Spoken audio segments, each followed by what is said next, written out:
செய்திகள். மதுரை மாவட்டம் அரிட்டாப்பட்டி டங்ஸ்டன் சுரங்கத்திற்கான ஏலத்தை ஒன்றிய அரசு ரத்து செய்தது. தமிழகத்தில் இன்று கோவை, திருவாரூர், செங்கல்பட்டு, கிண்டி ஆகிய பகுதிகளில் தனியார் துறை வேலைவாய்ப்பு முகாம் நடைபெற உள்ளதாக தெரிவிக்கப்பட்டுள்ளது. IAS, IPS உள்ளிட்ட சிவில் சர்வீஸ் பதவிகளில் 979 காலி பணியிடங்களுக்கு விண்ணப்பிப்பதற்கு பிப்ரவரி 11ஆம் தேதி கடைசி நாள் என்று தெரிவிக்கப்பட்டுள்ளது. குடியரசு தினம் வருகின்ற 26ஆம் தேதி கொண்டாடப்பட உள்ள நிலையில் கூட்ட நெரிசலை தவிர்க்கும் வகையில் சென்னை, எழும்பூர் மற்றும் கன்னியாகுமரிக்கு இடையே சிறப்பு ரயில் இயக்கப்பட உள்ளதாக தெற்கு ரயில்வே அறிவித்துள்ளது. பொங்கல் பண்டிகைக்கு இயக்கப்பட்ட பேருந்துகளில் கடந்த ஆண்டை விட 27% பேர் கூடுதலாக முன்பதிவு செய்து பயணம் மேற்கொண்டுள்ளதாக போக்குவரத்துறை தெரிவித்துள்ளது.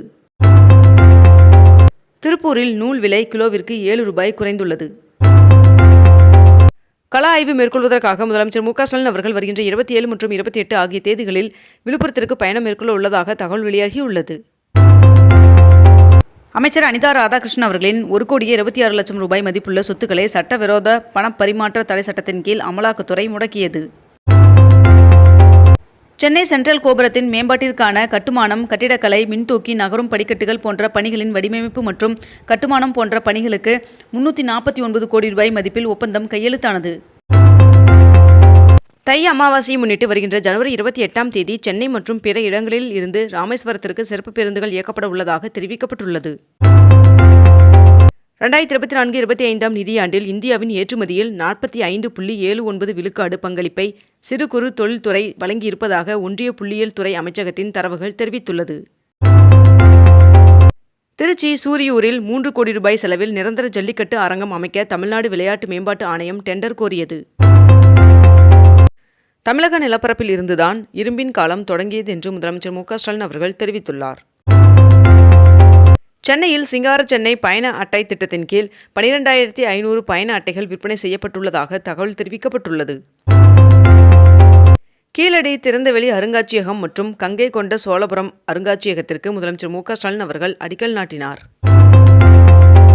ககன்யான் திட்டத்தில் வீரர்கள் தங்கும் அறை எனப்படும் திரவ உந்துவிசை அமைப்புடன் கூடிய க்ரூ மாட்யூல் தயாராக இருப்பதாக இஸ்ரோ அறிவித்துள்ளது.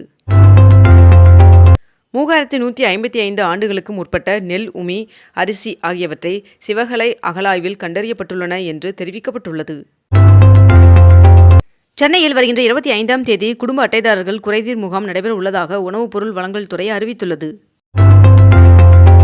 கிண்டியில் உள்ள கிங் நோய் தடுப்பு மருந்து மற்றும் ஆராய்ச்சி நிலையத்தின் மருந்துகள் தர கட்டுப்பாட்டு ஆய்வக மேம்பாட்டிற்காக ₹12 கோடி நிதி ஒதுக்கீடு செய்து அரசாணை வெளியிடப்பட்டுள்ளது. நெல்லின் ஈரப்பதம் 22% உயர்த்துவது குறித்து தஞ்சை மாவட்டத்தில் ஒன்றிய அரசு குழுவினர் நேற்று நேரில் ஆய்வு செய்தனர். மேட்டூர் அணைக்கு வரும் நீரின் அளவு வினாடிக்கு 196 கனஅடியிலிருந்து 207 கனஅடியாக அதிகரித்துள்ளது. MBA, MCA படிப்புகளில் சேர்வதற்கு டான்செட் நுழைவுத் தேர்விற்கு நாளை முதல் பிப்ரவரி 21ஆம் தேதி வரை மேற்கண்ட இந்த இணையதளத்தில் விண்ணப்பிக்கலாம் என்று தெரிவிக்கப்பட்டுள்ளது. முதல்வர் மருந்தகத்திற்கு விண்ணப்பித்துள்ள தகுதியான தொழில் முனைவோர் மற்றும் கூட்டுறவு சங்கங்களுக்கு 3 கட்டங்களாக பயிற்சி கொடுக்கப்படும் என்று தெரிவிக்கப்பட்டுள்ளது. தமிழக அரசின் தொழில் முனைவோர் மேம்பாடு மற்றும் புத்தாக்க நிறுவனத்தின் ஒருநாள் பயிற்சி வகுப்பு நடைபெற உள்ளதாக தெரிவிக்கப்பட்டுள்ளது. குடியரசுத் தலைவர் திரௌபதி முர்மு அவர்களை பள்ளி கல்வித்துறை அமைச்சர் அன்பில் மகேஷ் அவர்கள் நேரில் சந்தித்து பாரத சாரண சாரணியர் இயக்கத்தின் வைர விழா ஏற்பாடுகள் குறித்து எடுத்துரைத்தார். திருச்செந்தூர் கோவில் கடற்கரை கடல் அரிப்பு தடுப்பு தொடர்பாக தேசிய கடலோர ஆராய்ச்சி மையத்தின் விஞ்ஞானிகள் குழுவினர் நேற்று ஆய்வு மேற்கொண்டனர். திருப்பூர் மாநகராட்சிக்கு 46 கோடியில் புதிய அலுவலகம் கட்ட நிர்வாக அனுமதி வழங்கி அரசாணை வெளியிடப்பட்டுள்ளது. திருப்பதி லட்டு பிரசாத நெய்யில் கலப்படம் கண்டறிய 70 லட்சத்தில் அதிநவீன கருவியை ஜெர்மனியில் இருந்து இறக்குமதி செய்யப்பட்டுள்ளது. ஊட்டி அரசு தாவரவியல் பூங்காவில் 5 நிறங்களில் பூக்கும் கேலா, லில்லி மலர் செடிகள் 200 தொட்டிகளில் நடவு செய்யப்பட்டுள்ளது. பழனி முருகன் சுவாமி கோவிலில் தைப்பூச திருவிழாவை முன்னிட்டு பக்தர்கள் மற்றும் பயணிகளின் வசதிக்காக மதுரையிலிருந்து பழனிக்கு சிறப்பு ரயில்கள் இயக்கப்பட உள்ளதாக தெரிவிக்கப்பட்டுள்ளது. ஆளுநர் RN ரவி அவர்களுக்கு எதிராக தமிழ்நாடு அரசு தொடர்ந்த வழக்கின் விசாரணை வருகின்ற பிப்ரவரி 4ஆம் தேதிக்கு ஒத்திவைக்கப்பட்டுள்ளது. திருத்தணி ரயில் நிலையத்திலிருந்து கோவிலுக்கு இயக்கப்படும் விலையில்லா பேருந்து சேவையை பொதுப்பணி மற்றும் நெடுஞ்சாலைத்துறை அமைச்சர் ஏவா வேலு அவர்கள் துவங்கி வைத்துள்ளார். 89 கோடியில் சிவகங்கையில் ஆட்சியர் அலுவலகத்திற்கு புதிய கூடுதல் கட்டடம் கட்டப்படும் என்று முதலமைச்சர் மு க ஸ்டாலின் அவர்கள் தெரிவித்துள்ளார்.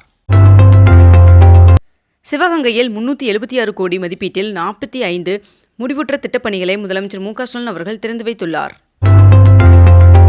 இலங்கை சிறையிலிருந்து விடுவிக்கப்பட்ட 41 மீனவர்கள் சென்னை திரும்பினர். காரைக்குடி அழகப்பா பல்கலைக்கழக வளாகத்தில் வளர்தமிழ் நூலகத்தை முதலமைச்சர் மு க ஸ்டாலின் அவர்கள் திறந்து வைத்துள்ளார். காரைக்குடியில் அரசு ஆதி திராவிடர் நல மாணவியர் விடுதியை முதலமைச்சர் மு க ஸ்டாலின் அவர்கள் நேரில் சென்று ஆய்வு செய்தார். மாதாந்திர பயணச்சீட்டு பெறுவதற்கான காலக்கெடுவை ஜனவரி 24ஆம் தேதி வரை மாநகர் போக்குவரத்து கழகம் நீட்டித்துள்ளது. மக்கள் பாதிக்கப்படாமல் பரந்தூரில் விமான நிலையம் அமைக்கும் நடவடிக்கை மேற்கொள்ளப்படும் என்று தமிழக அரசு தெரிவித்துள்ளது.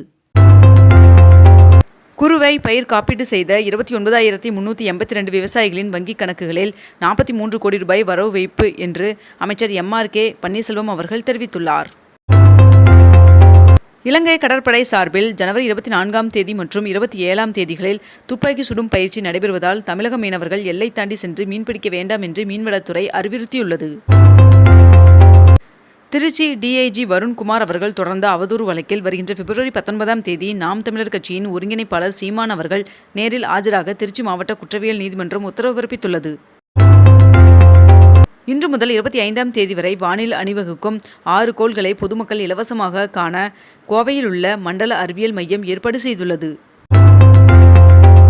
தை அமாவாசை முன்னிட்டு ராமேஸ்வரம் ராமநாத சுவாமி கோவிலில் அதிகாலை 4 மணிக்கு நடை திறக்கப்பட உள்ளதாக தெரிவிக்கப்பட்டுள்ளது.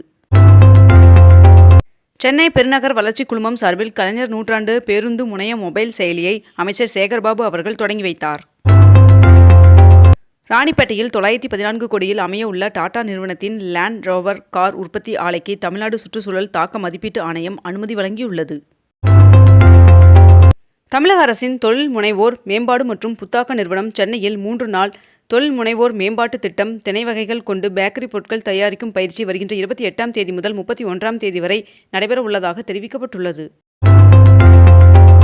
சென்னை மெட்ரோ ரயில்களுக்குள் உணவு உட்கொள்ள அனுமதி இல்லை என்று மெட்ரோ ரயில் நிர்வாகம் அதிரடி உத்தரவு பிறப்பித்துள்ளது. ஈரோடு கிழக்கு தொகுதி இடைத்தேர்தல் நடைபெறும் பிப்ரவரி 5ஆம் தேதி ஈரோடு மாவட்டத்திற்கு அரசு விடுமுறை அறிவிக்கப்பட்டுள்ளது. அமெரிக்காவில் தற்காலிக விசா வைத்திருப்பவர்களுக்கு பிறக்கும் குழந்தைகள் இனிமேல் பிறப்பால் அமெரிக்கர் என்ற குடியுரிமை பெற முடியாது என்று தெரிவிக்கப்பட்டுள்ளது. சென்னையில் இன்று 22 கேரட் ஆபண தங்கத்தின் விலை ஒரு சவரன் 60,200 ரூபாய்க்கு விற்பனையாகிறது. அதேபோல் 1 கிராம் வெள்ளியின் விலை 104 ரூபாய்க்கு விற்பனை செய்யப்பட்டு வருகிறது. இத்துடன் இன்றைய தலைப்புச் செய்திகள் நிறைவடைகின்றன. மேலும் இதுபோன்ற அண்மை தகவல்களை உடனுக்குடன் தெரிந்து கொள்ள அக்னிபூ சேனலை சப்ஸ்கிரைப் செய்து கொண்டு தொடர்ந்து இணைந்திருங்கள். நன்றி, வணக்கம்.